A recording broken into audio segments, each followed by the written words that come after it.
जो कर्म सन्यासी हो गए, गीता जी अध्याय नंबर 3 में कर्म योगी और कर्म सन्यासी का भिन्न भिन्न वर्णन है। तो कर्म योगी और कर्म सन्यासी कौन होते हैं? कर्म सन्यासी वो होते हैं जिन्होंने घर त्याग दिया हठ योग करके जंगल में बैठ के, वो कर्म सन्यासी है। और कर्म योगी वो हैं जो अपने घर में रह करके, बाल बच्चों में रह करके अपना दैनिक क्रिया भी करते हैं और परमात्मा की प्राप्ति का जो साधन है वो भी करते हैं। तो कर्म योगी केवल वो नहीं है जिसने शादी करा ली, कर्म योगी वो भी है क्योंकि जिसने शादी नहीं करवाई। और पहले पुराने समय में तो एक ब्याह जाता, 4 कुंवारे रहा करते, तो वो भी कर्म योगी ही थे। वो सारा काम करते थे, घर का भी खेत का भी, वो सब कर्म योगी ही थे। तो ऐसे ही जो जिसने शादी नहीं कराई और साधना परमात्मा की कर रहा है, जैसे जो यथार्थ विधि है, तो वो दोनों ही, जो शादी करा रखा है वो भी कर्मयोगी है, जो ना करवा रहा है वो भी कर्मयोगी है। जैसे यहाँ आश्रम उस भक्त की चर्चा थी, तो उसने सत्संग सुनता रहा भाई। जैसे ये था राजा जनक था, ये भी गृहस्थी था। जैसे हम उदाहरण देते हैं उनका अंधेरा हटाने के लिए, तो उसके सामने एक सुखदेव ऋषि था जो कर्म सन्यासी था। उसने आकर के फिर उनके चरणों में, राजा जनक के चरणों में जो गृहस्थी था उसके चरणों में सिर टेका, उससे ज्ञान लिया, उपदेश लिया और मोक्ष प्राप्त किया, फिर शादी कराई। और भी बहुत से प्रमाण हैं। जैसे श्रृंगी ऋषि था, घर त्याग कर चला गया बचपन में, जंगल में बैठ गया, कई वर्षों तक घोर तप किया, आहार भी खाना बंद कर दिया, सारे दिन में एक बार वृक्ष की छाल का जिह्वा मारता था, उसी से संतुष्ट हो जाता था। वो क्या होता है कि ये कमल जो हमारे एक अभ्यास होता है, प्राणायाम करके हम अपने अंदर से एक अमृत क्रिया को चालू कर लेते हैं। साधु संत जो ऋषि लोग थे, तो उससे क्या होता है कि उसको आहार की बहुत कम आवश्यकता पड़ती है, क्योंकि काम तो करना नहीं, शरीर को बैठा रहना है, खाना खावे तो भी गैस बने बैठा जाना। तो उसके लिए वो एक क्रिया वो कर लेते थे जिससे शरीर को से ही कुछ आहार उसे मिलता रहता, जैसे माँ के पेट में बच्चे की परवरिश होती रहती है। ऐसे उसने अभ्यास किया, कोई सैकड़ों कई वर्ष में तो अभ्यास हुआ उसका। फिर उसी बात से प्रसिद्ध हो गया कि महाराज के कमाल है भाई, कई कई दिन तो जो ना भोजन नहीं खाता हो, तो एक बार वृक्ष का छाल लगाता है और बस नो आठी जो बैठा रहता है वृक्ष की तरफ मुंह करके, तब बड़ा कठोर तपस्या कर रहा है।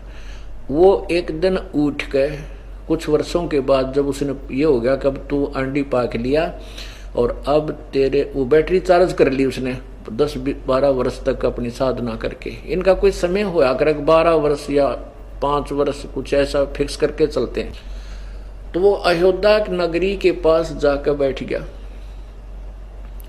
अयोध्या नगरी के बनी में, पहले जंगल तो बहुत ज्यादा हुआ करते थे, बहुत ज्यादा वन होते थे, लेकिन बनी उसको कहते हैं जो नगर या गांव के आसपास का एक मिनी जो है फॉरेस्ट होता है, एक थोड़ा सा क्षेत्र होता है जिसमें वृक्ष बहुत होते हैं, और उसमें उसको बनी बोलते हैं। तो उस बनी में जाकर बैठ गया, जो गांव से 1-8 किलोमीटर तक भी चौड़ी हो जाती थी। तो उस जंगल में वो बैठा हुआ था। आसपास के लोगों ने देखा कि बड़े महापुरुष आए हैं, और भाई वो तो ना तो आंख खोलते, आंखें बंद रखते हैं, एक बार वृक्ष के छाल के यानी पेड़ के जिब्या मारते हैं और सारा दिन कुछ नहीं आहार करते। तो कुछ लोगों ने उनको कई दिन तक छुप छुप के देखा, तो सभी ने गवाही दे दी भाई महात्मा के कमाल है, ये तो आंख नहीं खोलता और सारे दिन में एक बार वृक्ष का जिब्या लगाता है, सारा दिन अपनी भक्ति में लीन रहता है। इस बात का जिक्र पूरी अयोध्या में फैल गया अग्नि की तरह। राजा दशरथ के महल तक भी ये बात पहुंच गई। राजा दशरथ की लड़की थी जो कौशल्या से उत्पन्न हुई थी। उसके बाद इनका कोई संतान नहीं हुई थी कई वर्षों तक। वो जब तक 15-16 साल की हो गई थी तब तक इनका कोई संतान नहीं थी, पुत्र भी नहीं हुए थे, बाद में हुए थे रामचंद्र होते। तो श्रृंगी ऋषि की वो महिमा वहां महलों तक भी, रानियों तक भी पहुंच गई। लड़की को भी पता चला तो रानियां भी देखने गई, वो लड़की भी देखने गई। तो देखते रहे वहां, खूब सारा सारा दिन दर्शन करके आ जाते। तो एक दिन वहां राजा के पास ये जो है वैद्य बड़े जबरदस्त रहा करते थे, बड़े अच्छे वैद्य होते थे। उसने जिक्र कर दिया रानियों के सामने कि आंख तो इसकी मैं खुलवा दूं। तो रानी बोली कि बताओ कैसे खुला। उस लड़की ने कहा कि वैद्य जी आप उस महापुरुष की आंखें खुलवाओ, हम उनकी सेवा करेंगे, भोजन कराएंगे, उनके जो है ना हमें कुछ लाभ मिला। अब तो बैठे हैं। तो उसने कहा कि ऐसे करना राजा की लड़की कि जहां वो जीभ लगाता है वहां पर थोड़ा शहद लगा दो। तो उसने ऐसा ही किया। वो लड़की अपनी सहेलियों के साथ गई और उस लड़की ने कहा कि जहां ये जीभ लगाता है, जीभ जैसे चाटता है वृक्ष को, वहां शहद लगा दिया। तो उस पहले वो एक बार जीभ चाटता था, उस दिन उसने 3 बार चाटी, जो स्वाद लग गया। अब दूसरे दिन उसने और 5-4 बार चाटी, साल को चाटा। और फिर तीसरे दिन तो उसने आंखें खोल ली। आंखें खोल ली तो उनकी खीर खांड पकवान से सेवा होने लगी। राजा दशरथ को पता चला तो राजा दशरथ ने उस महापुरुष को अपने घर पर आमंत्रित किया। कहने का भाव यह है कि फिर राजा दशरथ की लड़की को लेकर श्रृंगी ऋषि बाज गया। अब यहां कहने का भाव यह है कि वो कर्म सन्यासी हुआ था, फिर कर्म योगी होकर के उसने गृहस्थी होकर के ही फिर पीछा छुटवाया। तो इस तरह के जो सच्चाई के वचन हम सुनाते रहे, तो उस भगत का जो यहाँ रहता है अभी, तो एक दिन कहने लगा महाराज जी मैं तो घर जाऊंगा। मैं बोला भाई घर क्यों जाओगा, आप तो बिल्कुल सब कुछ त्याग का आए हो, क्या उद्देश्य है। तो उसने अन्य भक्तों को बताया कि मैं ब्याह करवाऊंगा। भाई ब्याह क्यों करवाओगा, कि मेरा मोक्ष ना हो जात कराऊंगा। तेरा भला हो कि मोक्ष कराने के लिए ब्याह करवाना जरूरी नहीं है। वो तो सिर्फ ये उदाहरण दिए जाते हैं कि जिनको महर्षि माना करते उनकी भी वो तरीका नहीं था परमात्मा प्राप्ति का। ये नहीं है कि आप शादी ना कराओगे, आश्रम में रह रहे हो तो आप कर्म योगी हो, कर्म सन्यासी नहीं हो। क्योंकि यहाँ सारा काम करें हम के तो सब क्रिया करते हैं। फिर वो मान गया, कहा अच्छा ऐसी बात है। क्योंकि उसका उद्देश्य, उसको भोला भाला है, उसका उद्देश्य ये था कि मैंने तो मोक्ष कराना है बाई हुक एंड क्रुक, चाहे वो किसी तरह हो, जो फाइनल है वो उसी तरह करूंगा। तो इस तरह कर्म सन्यासी और कर्म योगी का डिफरेंस अब साथ साथ बताना पड़ा मुझे। तो कर्म सन्यासी वही होता है जो हठ योग कर लेता है, और चाहे अपने घर पर करो वो भी कर्म सन्यासी है। बैठ गया हट करके, यहाँ बैठ गया 2-2 4-4 घंटे, वो भी कर्म सन्यासी है, वो कर्म योगी नहीं है। क्योंकि प्रथम तो शास्त्र विरुद्ध साधना कर रहा, किसी भी सदग्रंथ में हठ योग करने का कोई प्रमाण नहीं है। जैसे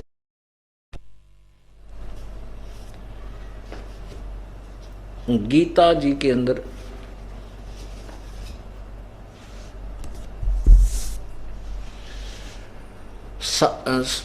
आठवें अध्याय में के 7वें श्लोक में गीता ज्ञानदाता कहता है कि अर्जुन तू युद्ध भी कर और मेरा भजन भी कर।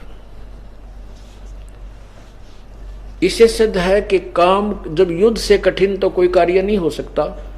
चाहे आप व्यापारी हैं, चाहे कोई मजदूर है, किसान है या नौकरी करता है, और युद्ध करते करते भी परमात्मा का सिमरण करने का आदेश है, तो अपने काम में तो को भगवान भजन में दिक्कत नहीं आनी।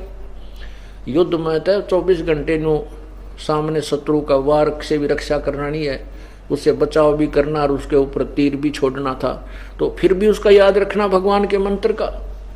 तो इससे कर्म योगी कहा जाता है। अब देखिएगा गीता अध्याय नंबर 8 के श्लोक नंबर 7 में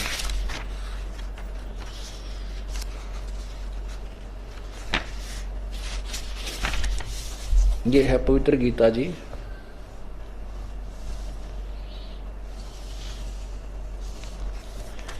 अध्याय नंबर 8 और श्लोक नंबर 7 है।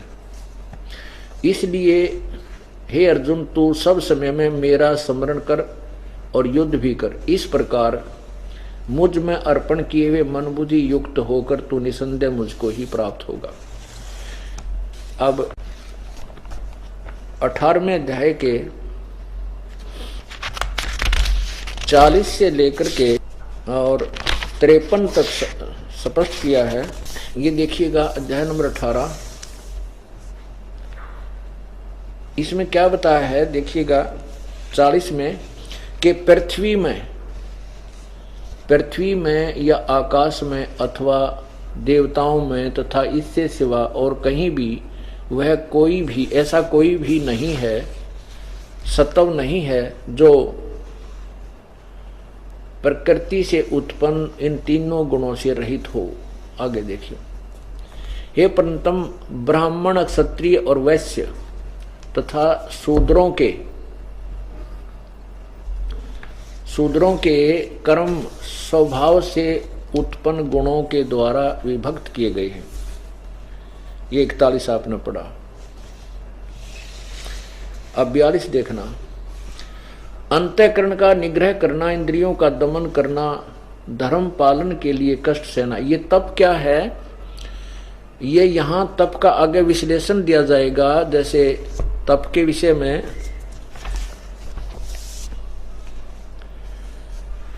16वें अध्याय में बताया है। वो तप क्या है कि जैसे वाणी का तप, जैसे सत्य कहने में जो कठिनाई आवे, चाहे कोई राजी रहे, चाहे कोई रुष्ट होए, चाहे कोई गाली दे, चाहे कोई सिर फोड़े, जो तत्व ज्ञान कहे, तो सच्चा ज्ञान प्रचार करने में जो भी कष्ट सहन करना पड़ता वो तप है। दान करने में जो कष्ट सहन करना पड़ता है, जैसे किसी की पत्नी ने नाम ले रखा है तो पति राजी नहीं दान करने में, 2 पैसे दान करना चाहे है तो वो कभी कुछ बोल रहा है, कभी कुछ छोम आवे, कुछ कहे, और जिसको समझ में आ गया वो उल्टा हट नहीं सकता। ऐसे ही किसी की पत्नी ने ज्ञान नहीं है तो पति दान करना चाहता है तो वो ना नुकर करती रहती है। तो ऐसे जो भी उस मार्ग में हमने कष्ट उठाना पड़ता है, जो आता है, तो वो तप है वास्तविक। वो जंगल में जाकर बैठ जाने से तप नहीं। जैसे हम सत्संग में आते हैं कि तब पैदल भी चलना पड़ जाए, बसा में भी धक्का, गर्मी में भी दुख पावे, तो वो परमात्मा के जो प्रयत्न में, प्राप्ति के प्रयत्न में, यानी अर्थात सत्संग तक पहुंचने में जो क्रियाएं हम करते हैं, स्वाभाविक क्रियाएं जो, उनमें जो तप होता है उसके विषय में इस तप को कहा, ना कि कठोर तप। धर्म पालन के लिए कष्ट सहना तप, ये वही है। धर्म पालन के लिए अपनी मर्यादा को भंग ना होने के लिए जो कष्ट सहन करना उसको तप कहते हैं। बाहर भीतर से शुद्ध रहना, मन दूसरों के अपराधों को क्षमा करना, मन इंद्रियों और शरीर को सरलता तथा वेद शास्त्र, ईश्वर और परलोक आदि में श्रद्धा रखना, वेद शास्त्रों का अध्यापन करना और परमात्मा के तत्व का अनुभव करना, ये सब के सब ही ब्राह्मणों के स्वाभाविक कर्म है। आगे देखना, अब 43 में आके सूरवीरता और तेज धैर्य, चतुरता और युद्ध में भी ना भागना, दान देना और स्वाभाविक, ये स्वाभाविक सबके अक्षत्रियों के स्वाभाविक कर्म है।